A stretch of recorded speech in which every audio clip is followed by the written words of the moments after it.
ગુજરાતના રાજકારણમાં આજે લાંબા સમય પછી અનોખો અને ઉગ્ર વિરોધ જોવા મળ્યો। દિલ્હીમાં શરૂ થયેલા રાજકીય વિરોધની આગ હવે અમદાવાદ સુધી પહોંચી ગઈ છે અને રાજકીય વાતાવરણ એકદમ ગરમાઈ ગયું છે।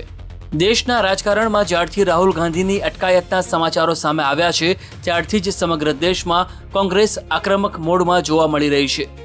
પરંતુ આજે ગુજરાતની ધરતી પર જે દ્રશ્યો સર્જાયા તેણે રાજ્યના રાજકારણમાં એક નવો જ સંગ્રામ છેડી દીધો છે।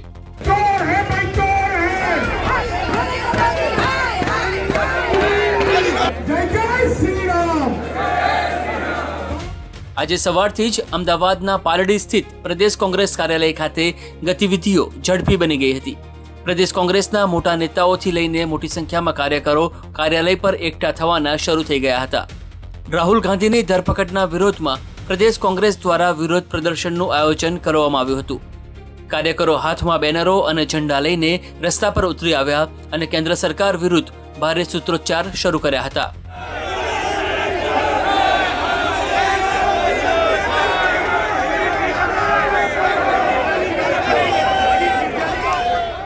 જેમ જેમ સમય વીતતો ગયો તેમ તેમ વિરોધ પ્રદર્શન વધુ ઉગ્ર બનતું ગયું। કોંગ્રેસના નેતાઓએ આરોપ લગાવ્યો કે વિપક્ષના અવાજને દબાવવા માટે આ પ્રકારની કાર્યવાહી કરવામાં આવી રહી છે અને લોકશાહીના મૂલ્યોનું હનન થઈ રહ્યું છે।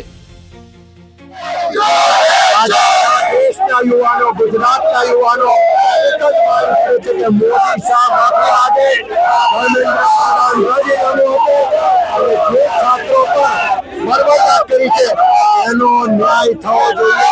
જવાબદારોને કાર્યવાહી થવી જોઈએ। ઉપર નીચે કારણે યુવાનોનું ભવિષ્ય બરબાદ થાય। વિરોધ પ્રદર્શનને પગલે પાલડી વિસ્તારમાં વાહનોની અવરજવર પર પણ અસર પડી હતી। પરિસ્થિતિ વણસતી જોઈને ઘટના સ્થળે હાજર પોલીસ એક્શનમાં આવી હતી। પોલીસે કાર્યકરોને શાંત પાડવાનો પ્રયાસ કર્યો પરંતુ સૂત્રોચ્ચાર અને વિરોધ ચાલુ રહેતા પોલીસે અટકાયતો શરૂ કરી હતી।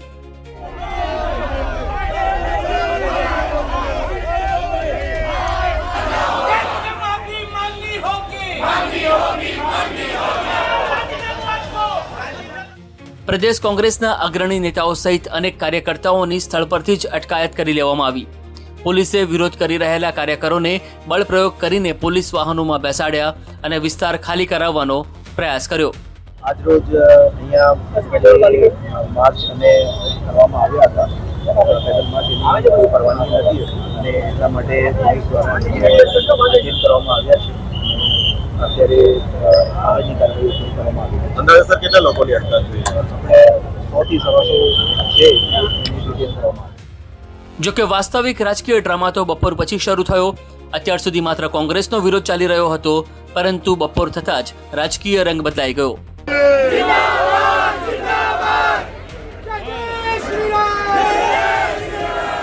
કોંગ્રેસના વિરોધ પ્રદર્શન બાદ પ્રદેશ ભાજપના કાર્યકર્તાઓ અને નેતાઓ પણ મેદાનમાં આવ્યા। ભાજપના કાર્યકર્તાઓ સીધા પાલડી સ્થિત પ્રદેશ કોંગ્રેસ કાર્યાલય પહોંચ્યા અને કોંગ્રેસ સામે પલટવાર કરતા ભારે વિરોધ દર્શાવવાનું શરૂ કર્યું। મુદ્દો હતો રાહુલ ગાંધીએ પીએમ હાઉસ નજીક કરેલા ધરણાનો।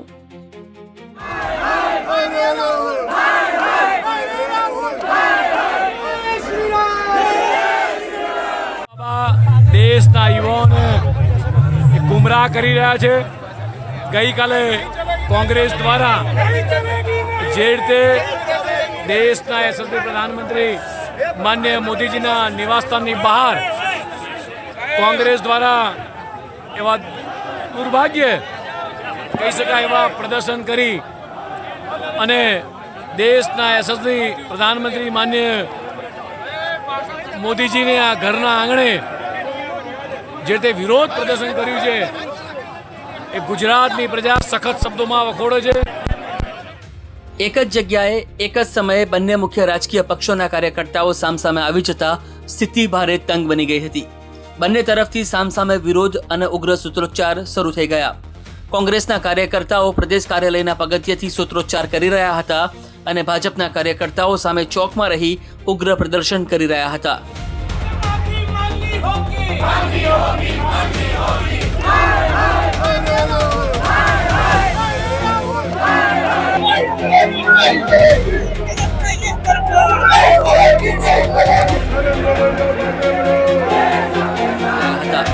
જો પરિસ્થિતિ વધુ વણસી હોત તો મોટા ઘર્ષણની પૂરેપૂરી શક્યતા હતી. આ ગંભીર પરિસ્થિતિને ધ્યાનમાં રાખીને પોલીસ પ્રશાસને અગાઉથી જ વધારાની પોલીસ ફોર્સ તૈનાત કરી દીધી હતી. જોતજોતામાં સમગ્ર પાલડી વિસ્તારમાં પોલીસનો જંગી કાફલો ખડકી દેવામાં આવ્યો. બેરિકેડિંગ કરીને બંને પક્ષના કાર્યકર્તાઓને એકબીજાથી દૂર કરવામાં આવ્યા હતા અને સમગ્ર વિસ્તારને ચુસ્ત પોલીસ છાવણીમાં ફેરવી દેવામાં આવ્યો હતો.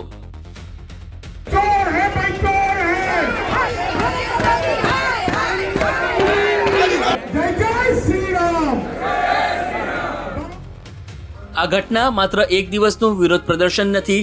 દિલ્હીમાં રાહુલ ગાંધી સામે થયેલી કાર્યવાહી બાદ હવે આંદોલનની આગ માત્ર કેન્દ્ર કે દિલ્હી પૂરતી સીમિત નથી રહી. ગુજરાત જેવા ભાજપના ગઢ ગણાતા રાજ્યમાં પણ કોંગ્રેસ હવે રસ્તા પર ઉતરીને આરપારની લડાઈના મૂડમાં દેખાઈ રહી છે. કોંગ્રેસ આ મુદ્દાને રાષ્ટ્રીય સ્તરેથી લઈને ગલીઓ સુધી લઈ જઈને કાર્યકર્તાઓમાં નવો પ્રાણ પૂરવાનો પ્રયાસ કરી રહી છે. બીજી તરફ ભાજપની રણનીતિ પર સ્પષ્ટ છે. ભાજપ કોઈ પણ સ્તરે કોંગ્રેસને નેરેટિવ બનાવવા દેવા માંગતી નથી. તેથી જ કોંગ્રેસના વિરોધ સામે તરત જ ભાજપે પણ રસ્તા પર ઉતરીને પલટવાર કર્યો છે. અમદાવાદના પાલડીમાં થયેલું આ ઘર્ષણ સ્પષ્ટ સંકેત આપે છે કે આવનારા દિવસોમાં ગુજરાતનું રાજકારણ વધુ ગરમાશે અને આંદોલનની આ આગ આગામી દિવસોમાં વધુ ભડકશે. Bureau report, off beat stories.